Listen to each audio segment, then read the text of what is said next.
Bonjour à tous, c'est Nicolas et nous allons voir aujourd'hui quelles sont les options d'impression dans Word 2013. Lorsque vous avez votre fichier Word qui est ouvert exactement comme ici, pour voir les options d'impression, il faut se rendre dans l'onglet Fichier de votre ruban, puis vous rendre dans Imprimer. Lorsque vous êtes ici, vous avez toutes les options d'impression qui sont sur la gauche de votre page. Vous pouvez déjà sélectionner le nombre de copies que vous voulez imprimer. Soit vous voulez en imprimer une, ce qui est le chiffre par défaut, mais vous pouvez également en imprimer beaucoup plus, comme vous le voyez simplement en jouant avec les flèches ou en rentrant directement ici le nombre que vous voulez imprimer. Une fois que ceci est fait, vous pouvez sélectionner l'imprimante sur laquelle vous voulez imprimer. Donc ici, vous voyez qu'il y a plusieurs types d'imprimantes. Votre imprimante devrait s'afficher normalement automatiquement ici. Après ça, vous avez les paramètres de l'impression. Le premier paramètre, c'est de déterminer quelles sont les pages que vous voulez imprimer.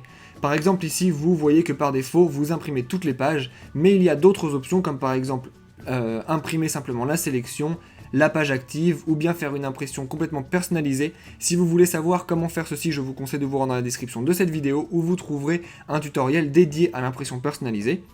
Mais vous pouvez aussi choisir d'imprimer seulement les pages impaires ou les pages paires. Lorsque vous avez fait votre choix, on peut passer à la suite et vous voyez que nous avons la possibilité d'imprimer en recto comme en recto verso, soit manuellement, soit automatiquement si votre imprimante vous le permet. Après ça, vous avez les options d'assemblage. Alors vous avez deux options, c'est lorsque vous avez par exemple plusieurs copies du même document qui vont sortir. Eh bien vous pouvez choisir si l'imprimante va imprimer entièrement un document, puis passer à la seconde copie, puis passer à la troisième copie, ou bien alors si l'imprimante va imprimer 3 fois par exemple la première page, puis 3 fois la deuxième, puis 3 fois la troisième, et que ce sera à vous de trier après ça.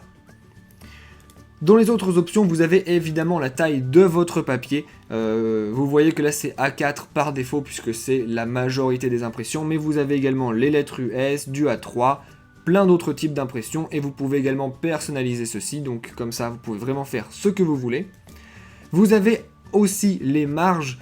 Alors les derniers paramètres de personnalisation, c'est ce qui est par défaut, ça reprend tout simplement les marges qui sont dans votre document Word que vous avez déjà paramétré si vous en avez paramétré, donc je vous conseille de manière générale de garder ces marges là.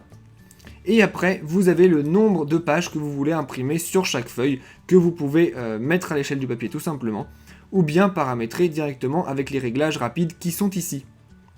Vous savez donc normalement maintenant comment gérer vos options d'impression dans Word 2013. Si vous voulez aller un petit peu plus loin avec la gestion de vos fichiers, eh bien écoutez, je vous conseille de vous rendre dans la description de cette vidéo où vous trouverez des liens vers plein d'autres tutoriels. Vous trouverez aussi des liens vers d'autres grandes parties de Word expliquées aussi simplement que dans cette vidéo.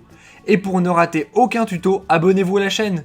Si vous voulez nous poser directement vos questions à propos de Word ou d'autres logiciels, vous pouvez laisser un commentaire sur cette vidéo ou nous envoyer un message sur Facebook ou Twitter. Enfin, si vous avez vu une erreur dans cette vidéo ou si ce que je vous ai montré ne fonctionne plus à cause d'une mise à jour ou autre, s'il vous plaît, dites-le nous dans les commentaires, cela nous permettra de pouvoir réactualiser la vidéo. Sur ce, je vous dis à bientôt et n'oubliez pas de vous abonner à la chaîne et de laisser un pouce bleu si ça vous a aidé. Au revoir!